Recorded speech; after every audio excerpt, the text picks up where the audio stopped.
The players take the knee as part of the fight against racism. Therefore, if you boo the taking of the knee, you are being racist.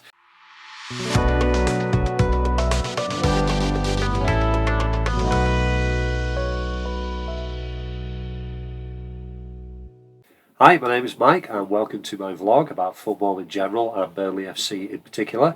A vlog that last week found out who Dude Perfect was and what they do, and immediately wondered why they didn't wheel out last year's half-time kick the ball through the hole challenge to see if these guys could do it without 3 days of practice and endless retakes. Well, first game of the season down, a sellout at the Turf. Everyone was there. JJ Watt was there, the aforementioned Dude Perfect were there, Sky Sports were there. Unfortunately, Manchester City were there. One person who wasn't there, by the way, was the guy from the Paddy Power advert, presumably because taking a mildly amusing joke, and even though it only lasted 2.5 minutes, was probably 90 seconds longer than it could possibly stand. We did have the most expensive corporate branding exercise in world football come to the Turf as freshly minted European champions, and it was with the usual sense of hope rather than expectation that we took our seats on a lovely evening in front of the Sky cameras.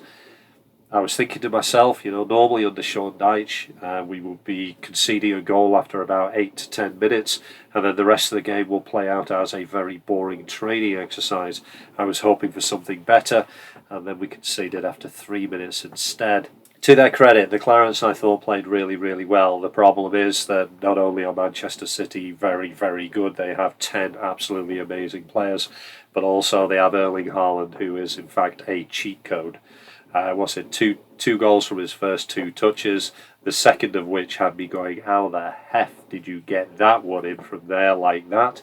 At the end of the day, you have to respect, at the very least, and admire sometimes, the way that the City play, especially with Haaland. The guy is just unbelievable in terms of natural ability to be in the right place at the right time to finish. The game actually wasn't the rest of the game wasn't a training exercise. I thought that the Clarets lineup, which was a little bit strange with, say, Vitinho on the left-hand side and no Brownhill.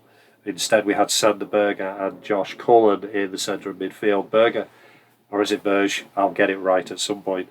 I thought had a very decent debut, especially considering he'd only been with the club for 2 or 3 days, especially taking on the Josh Cullen role just in front of the back four. Cullen was supposed to be man-marking Kevin De Bruyne. De Bruyne went off after about 23-24 minutes, and that seemed to kind of like leave him a little bit in no man's land for the rest of the game. He's also, Cullen has struggled for game time in pre-season, so maybe that has something to do with it. But going back to Berge, I thought Berge had a very solid first game as a Claret.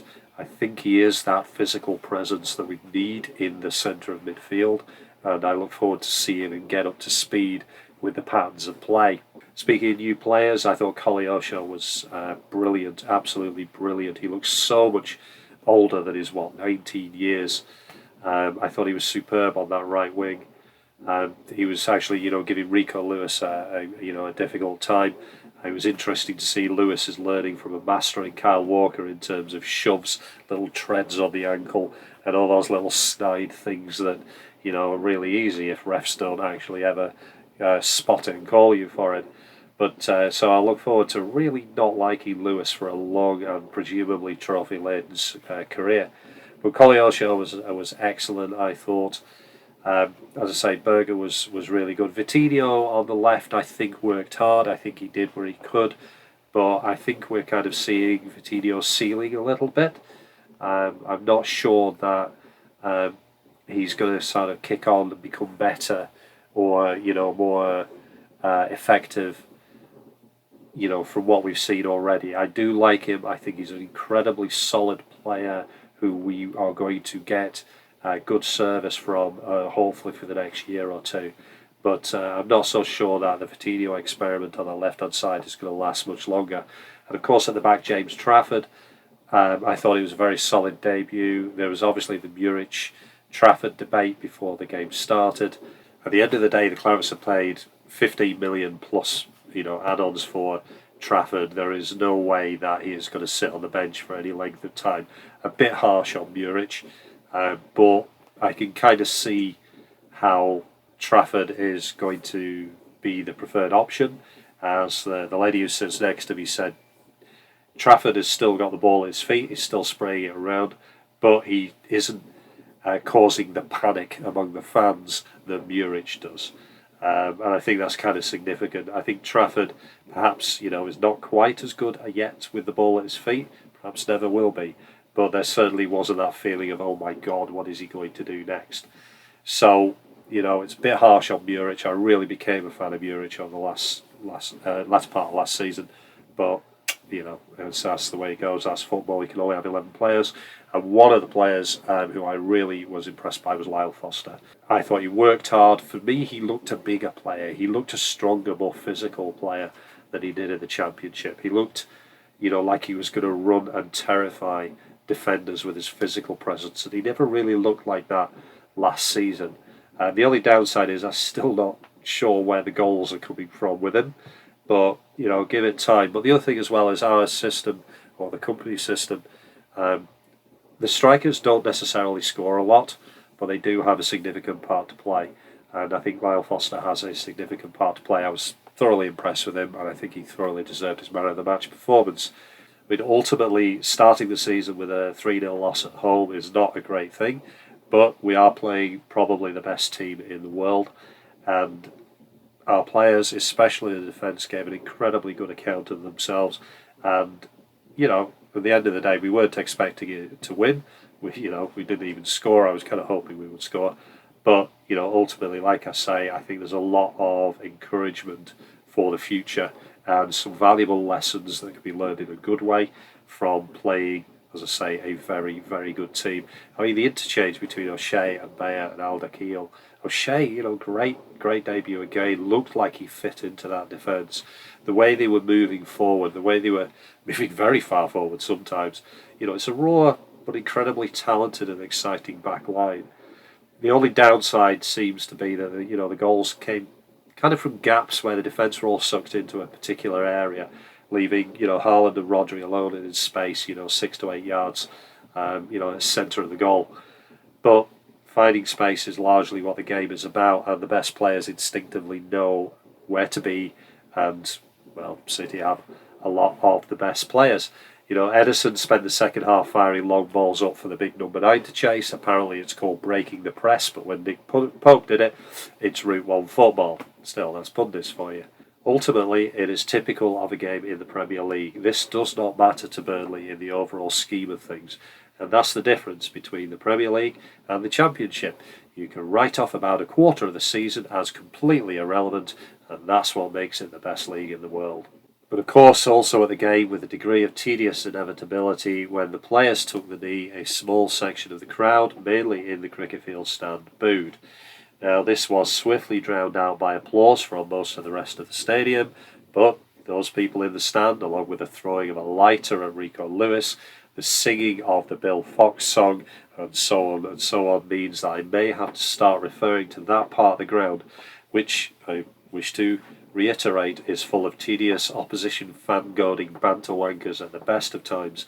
That part of the ground should now be renamed to the designated twat section. When it comes to the taking of the knee, I see so many arguments that basically try to justify people booing the taking of the knee and muddying the waters. One of them is that taking the knee is not about racism, it's about anti-establishment. First off, that's a very revealing statement in terms of protecting your own power and privilege within society. And second off, it isn't true. Just this very week, the Premier League released this statement.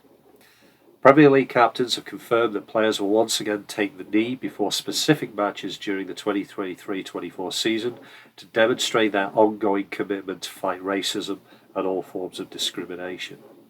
Players will take the knee at the Premier League's opening and final match rounds of the season, as well as dedicated No Room for Racism fixtures.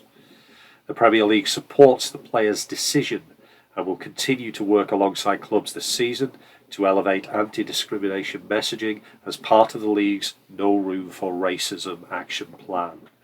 There it is. Premier League players are taking the knee specifically as part of the fight against racism. It is there for everyone to see in, ironically, black and white. The players take the knee as part of the fight against racism. Therefore, if you boo the taking of the knee, you are being racist. It's not difficult to understand and to react to that statement. Boo the taking of the knee and you are being racist. If a player decides to take the knee, then that is their personal choice of form and process. We as fans or observers do not get to decide whether to allow it, let alone judge it. It is their personal decision to do so.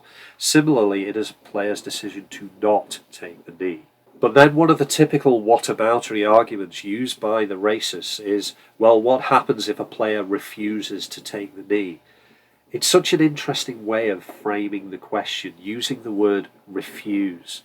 It's insidious and it's loaded, and it's designed to make you think that other players are doing this against their will. But it's a lie.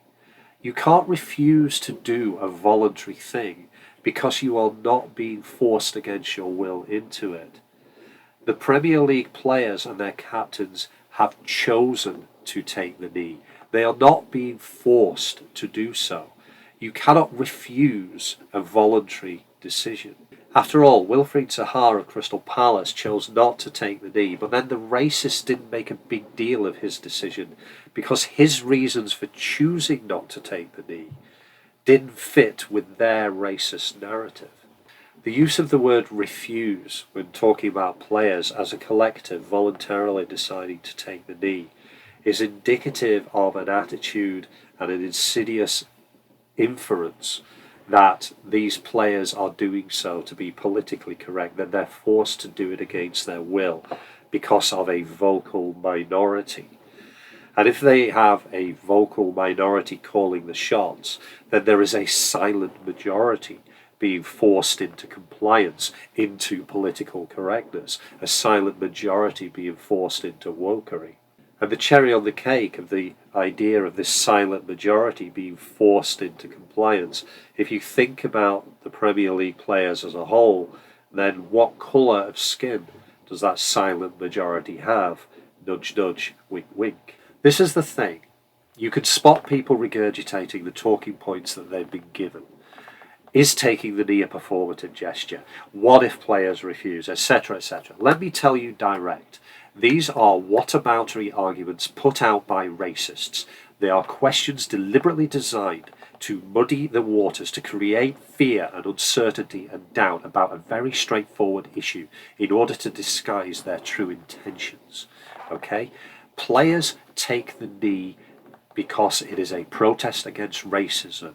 You boo the knee, you are being racist. There is no debate, there is no argument, there is no whataboutery. Each one of these deflecting arguments very quickly can be traced back to racist grifters and racist politicians taking money to appear on racist TV channels. I believe that Black Lives Matters is a woke Marxist organisation promoting black supremacy. That's one of them. You can believe what you want, mate, but it doesn't make it true. Well, someone said to me back, I can believe that, and it doesn't make me wrong. Yeah, it does. That's how logic works. You're entitled to your opinion. You're not entitled to your own facts. Football is a game of opinions. Racism is racism. Players taking the knee is a protest against racism. Booing players taking the knee is a racist act. Now, if someone is watching this, anyone is watching this and thinking to themselves, well, I've been thinking these things and I'm not a racist, my answer is this. The original statements that you have heard are promoted by racists. If you are taking these questions and thinking about it seriously, then you are beginning to fall on the same side as the racists. This is what they want you to do. They don't want you to be openly racist, to be full of Nazi tattoos and fascist salutes. They want you to be unthinking about racism, casual, accepting. If you use phrases like woke agenda or BLM as a Marxist organisation, or keep politics out of sport, then you are repeating the lies. And these are lies. Again, lies given to you by racist grifters on racist TV channels to avoid copping to the fact that they are racists. If I ever find myself on the same side of an argument, or using the same phrases as these racist grifters on racist TV channels, I always will ask myself, what the hell am I doing here next to that guy? And you should too. You know, if you want to keep politics out of sport, then is it okay to not wear the poppy or have a minute's silence around Remembrance Day? Because that has become an incredibly political issue, especially over the last few years. I mean, we had MPs last year saying the Burnley versus Blackburn game last year should not be played on Remembrance Day weekend. That's politics, isn't it? But you know, somehow these people won't be saying that. They'll start moving the goalposts, and I wonder why. You know, oh, keep politics out of football. You started it, mate. You booed the knee. It's okay for you to have free speech and you booing the knee, but it's not okay for those players to take the knee in the first place. And also, I've got to shut up when I call you out for booing the knee. Free speech and free expression, but only for some. That's kind of how it works, isn't it? There is no debate on racism. There is no debate on taking the knee. The Premier League say, like I showed you earlier, taking the knee before the game is part of the fight against racism. If you boo them taking the knee, you are racist. It's going to be interesting seeing the analytics on this one, because I'll undoubtedly lose some subscribers. And I'll undoubtedly get comments beneath this from racists who switched off 2 minutes ago, because I was probably hitting them right where it hurt. And I'm cool with that, and I don't care, because I only ever do this for an audience of one, and that audience is myself. And if other people come along and enjoy it, and the feedback I've got has been really, really good, then that's brilliant. You know, I've got subscribers and I've got likes and I've got comments and I truly appreciate them. But given a choice between having one viewer who isn't a racist and 100,000 who are, then I know which one I'd rather take, because, like I say, I'm not interested in likes or hits or building any kind of media profile. And anyone who's projecting that onto me right now, oh, I'm doing this in order to build a media profile or something like that. Anyone's projecting motivations for this vlog or what I say, then that says more about you than it does about me. But someone has to say it. Someone has to call it out directly. Clubs and managers can't be as forceful as I am in calling people who on Friday booed the knee racists. You did something racist. Go away and think about that. Decide, is being racist what you want to be? Why is it Vince and company can do absolutely no wrong and be cheered to the rafters at everything he says? These people cheer and agree with and want to do, up until the point he says, stop booing the knee because that's racist. At which point, then he's wrong. What does that say about you? So if the clubs can't do it, managers can't do it, players, can't do it because they're getting shot down all the time. If they come out and do this, they will get a ton of shit from just about everybody, and they don't need that. The football authorities themselves are too cowardly to do something about this, because they'll lose money. They'll only step in when it properly starts damaging the brand. And let's get real, Burnley are never going to damage the Premier League brand. And racism, I agree, is not just a football problem. It's a societal problem. It's a product of deprivation and a lack of education and all these societal problems. But that is far, far bigger than a football blog done by a middle-aged man who's a bit of an idiot anyway.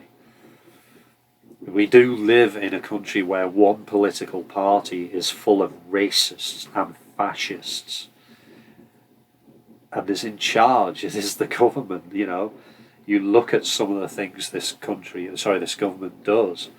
It is fascist and it is racist. We have TV channels that are racist. And we have politicians appearing on those racist TV channels and saying racist things. And the worst part is we have an opposition who is happy to go along with that and do nothing and say nothing. And when they get in power, they will change. So as always, it comes down to ordinary people, ordinary football fans, ordinary Burnley fans, to try and do something about it.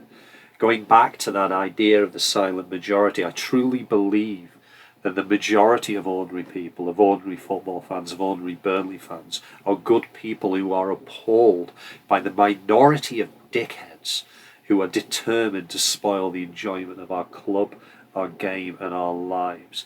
There was more applause in Turf Moor on Friday night than there were boos. There was certainly very, very few boos, if any, from people around me. It's always, always coming from the designated twat section in the cricket field stand, who are a bunch of idiots, a bunch of banterwankers, more interested in goading the opposition than they are enjoying the wonderful football played by one of the best and most talented Burnley teams in history. So maybe the solution is for the silent majority to stop being so silent, to not get dragged into a fake debate about racism. Can I just say, for the umpteenth time in this video, you booed the knee, you are racist. I will not debate racism. I will not be dragged into muddying of the waters. It is racist, deal with it. Okay? There is no debate to be had. I am not fighting on your terms and on your ground because you are arguing in bad faith. So, I'm using this to an audience very small to call it what it is. And you should do the same to the audiences that you have, whether you're on social media. If someone is being racist on Twitter or the Up the Clarets message board, call it out. Call it out for what it is. Tell them that they are not a majority. They do not speak for Burnley fans. If you've got, a forum post, if you've even got a podcast, if you've got a, whatever, are you... That's the question. I don't listen to every Burnley podcast. I don't have time. I don't listen to every Burnley vlog. Did you call it out this week? Simple question. Did you call it out this week? You've got a voice. You've got an audience. What stopped you from calling it out? Why didn't you call out and call it what it was? Racism. You don't even have to be visible like a vlog or a podcast or whatever. There is a number shown in the ground which you can text quietly and anonymously if someone is racist or offensive or abusive. I thoroughly encourage you to use that number to report the next person who boos the knee. And together as Burnley fans, we can do something about it. Because no one else is going to do it for us, We can't wait for anyone else to do it. And I really don't want idiots and racists to ever get the opportunity to ruin what promises to be a wonderful time in the history of Burnley FC. True Clarets should always say no to and call out racism.